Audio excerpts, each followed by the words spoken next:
बिस्मिल्लाहिर्रहमानिर्रहीम। अस्सलाम वालेकुम। मैं भी ज़्यादा गुलाम हुसैन, आप देख रहे हैं प्रोग्राम साहिवाल में रमजान, और आज के हमारे मेहमान बने हैं पीर मोहम्मद अतर फरीद शाह साहब, MPhil Islamic international university of Islamabad और मुदर्रिस जामिया फरीदा साहिवाल। और इनकी खासियत मैं आपको बताता चलूँ, बाबा जी मंजूर अहमद शाह साहब जो बानी मोहतरम रहे हैं और हैं भी जामिया फरीदा साहिवाल के, उनके पोते हैं। अस्सलाम वालेकुम हजूर, कैसे हैं आप? वालेकुम अस्सलाम। हजूर आपके वक्त का, कीमती वक्त का बेहद मशकूर है, आपने अपना कीमती वक्त हमें दिया और हमें हमारे सामीन को देखने का मौका दिया। जी बहुत शुक्रिया आपका भी, आपने मदऊ किया। जी मैं आपको जनाब नाज़रीन आपको बताता चलूं कि आज का जो हमारा मौजू है वो है रोजा, और रोजे के मुतालिक वो सवालात, वो कॉन्सेप्ट्स जो हमारे क्लियर नहीं रहते कि कौन कौन सी चीजों से हमारा रोजा मकरूह हो जाता है और फासिक हो जाता है और रोजा जो टूट सकता है।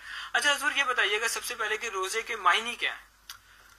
देखिए, रोजे की एक मारूफ तारीफ है जो हमारे को सबको ही पता है कि रोजा खाना पीना और जमा करना, यानी मियाँ बीवी का एक दूसरे से अलहदा रहना, ये है। लेकिन एक बेहतरीन तारीफ जो हम सब के आका हुजूर अलैहिस्सलातु व तस्लीम ने हमें इरशाद फरमाई, और वो असल जो कह लें कि रोजे की रूह है। आपने फरमाया अस्सौमु सब्र, रोजा सब्र का नाम है। यानी कोई भी हालत हो, कोई भी सिचुएशन हो, उसमें आपने सब्र करना है। आप देखिए हमारे यहाँ लोग रोजे की हालत में बेजा गुस्से का शिकार होते हैं, तो ये रोजा नहीं, रोजे का असल जो है वो सब्र का नाम है। अच्छा हजूर ये बताइएगा कि रोजा किन चीजों से जो है टूट जाता है?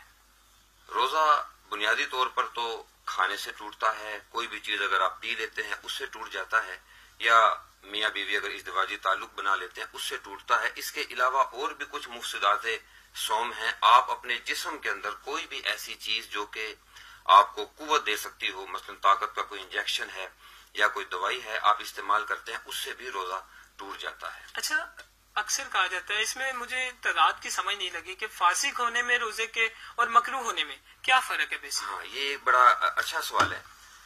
ये तीन बुनियादी तौर पे इस्तिलाहात या टर्म्स चलती हैं। एक होता है जी कि किसी चीज का इबादत का बातिल हो जाना, एक होता है इबादत का फासिद हो जाना, और एक होता है मकरूह हो जाना। ये इसका फर्क समझना बड़ा जरूरी है, वो मैं आपको पेश करता हूँ। बातिल होना मतलब ये होता है कि कोई चीज, कोई इबादत इब्तदा से ही शुरू ही नहीं हुई है, इब्तदा से गलत है। मसलन आपने नमाज शुरू की है बगैर वजू के, उसको फुकहा कहते हैं कि ये नमाज बातिल है, शुरू ही नहीं हुई। फासिद ये होता है कि आपकी इब्तदा तो दुरुस्त है, मसलन आपने वजू भी किया, इस्तिकबाल किबला भी किया, तहारत भी है, लेकिन दरमियान में आपने कोई ऐसा अमल कर दिया उसकी वजह से आपकी नमाज खराब हो गई, तो उसको कहते हैं नमाज का फासिद हो जाना। और मकरूह ये होता है कि उसके साथ वो अमल आपका या रोजा है, नमाज है, कोई भी चीज है, वो टूटता नहीं है, लेकिन उसका अजर और सवाब जो है वो खत्म हो जाता है।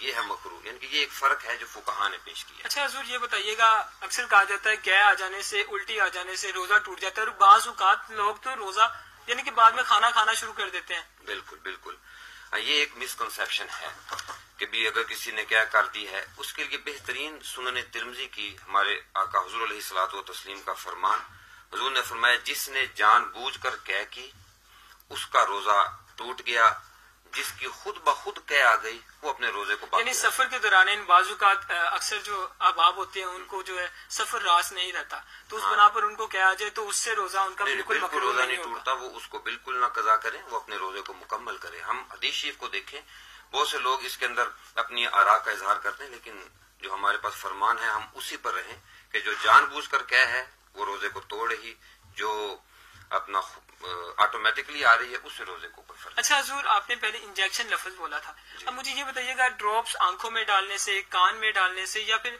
जो कुव्वत देने वाली जैसे आपने पहले लफ्ज कहा था तो इंजेक्शन लगाने से क्या रोजा टूट जाता है? अच्छा, ये अब तीन अलग अलग मसले हैं।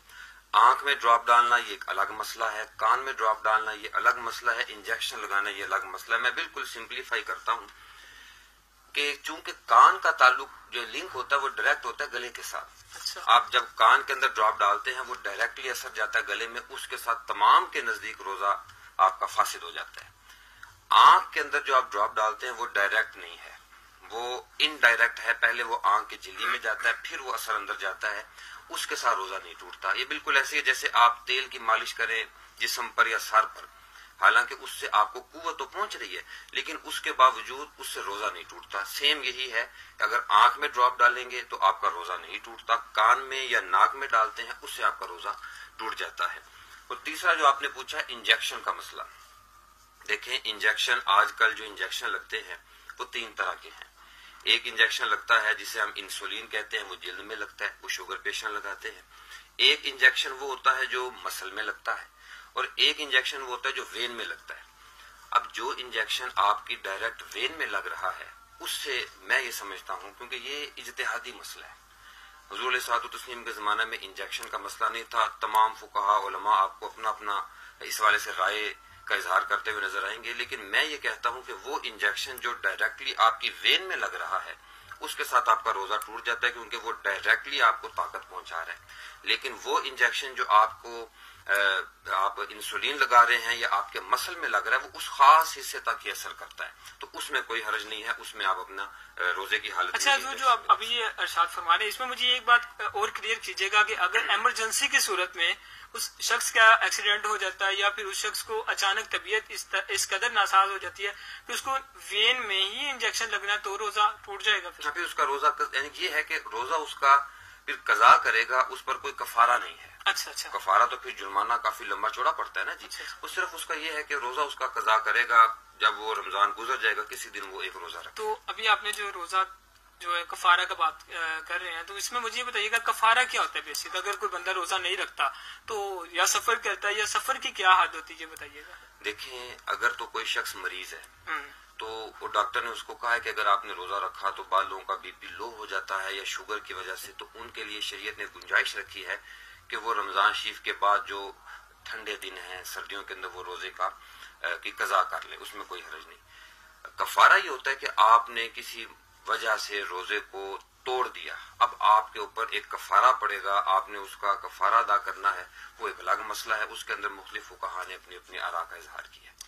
جی اچھا حضور, اس میں ایک اور بھی جو ہے نا مسئلہ بہت زیادہ جو ہے نا آج کل کے نوجوان میں ہوتا ہے, بے خوابی کے جو سلسلہ ہوتا ہے مرد کا, اس میں کیا روزہ ٹوٹ جاتا ہے؟ ہاں نہیں, اس کا روزہ نہیں ٹوٹتا, یہ ایک قدرتی عمل ہے. اچھا. تو چونکہ نوجوان ہیں تو اگر کسی کو یہ بے خوابی کا یا نائٹ ڈریمنگ کا مسئلہ ہو جاتا ہے تو اس سے اس کا روزے میں کوئی حرج نہیں, لیکن وہ غسل کرے گا, کلی کرے, لیکن احتیاط کرے کہ پانی اندر نہ جائے, استنشاق کرے, ناک میں پانی ڈالے لیکن پانی اندر نہ جانے پائے, تمام بدن اپنا دھوئے, لیکن بلا عذر تاخیر بھی نہ کرے کہ میں چلو اب افطاری کروں گا پھر نہا لوں گا, ایسا بھی نہیں ہے. وہ فوری طور پر جب وہ اٹھے ہیں تو وہ غسل کریں, لیکن روزے کو اس سے کوئی حرج نہیں ہے. جی اچھا حضور, یہ بتائیے گا عورتوں کو حیض ہو جائے روزے کے دوران تو روزہ ٹوٹ جائے گا؟ ہاں جی, روزہ ان کا وہ ختم ہو گیا, لیکن فقہاء کہتے ہیں کہ وہ روزے کا پروٹوکول یہ ہے کہ وہ افطاری تک کچھ نہ کھائیں پیئیں, یعنی روزہ تو ان کا ختم ہو گیا, اب وہ دوبارہ رکھنا, مگر احتراماً طور پر کچھ نہ کھائیں پہ, یہ بہتر ہے, ثواب ان کو اس چیز کا بھی اللہ اجر دے گا. جی بہت شکریہ, آپ کے بہت مشکور ہے, اپنا قیمتی وقت دیا اور ہمارے وہ تمام کنسپٹس کلیئر کیے جن کو اکثر ہم روزہ یہ سمجھتے کہ ہمارے کیا آ گئی, ہمیں ٹیکا لگ گیا یا پھر جو انجیکشن کی ضرورت چاہیے تو وہ ہمارا روزہ مکروہ ہو گیا یا فاسق ہو گیا یا ٹوٹ گیا. تو آپ نے ہمارے کنسپٹس کلیئر کیے, آپ کا بہت مشکور ہے. اور جی ناظرین, آج کے ہمارے مہمان تھے پیر محمد عطر فرید ثانی صاحب, اور انشاءاللہ ملیں گے ایک اور نئے مہمان کے ساتھ ایک اور نئے پروگرام میں. تب تک کے لیے اپنے میزبان پیر زادہ غلام حسین کو دیجیے اجازت. دیکھتے رہیے سینٹر نیوز. اللہ نگہبان.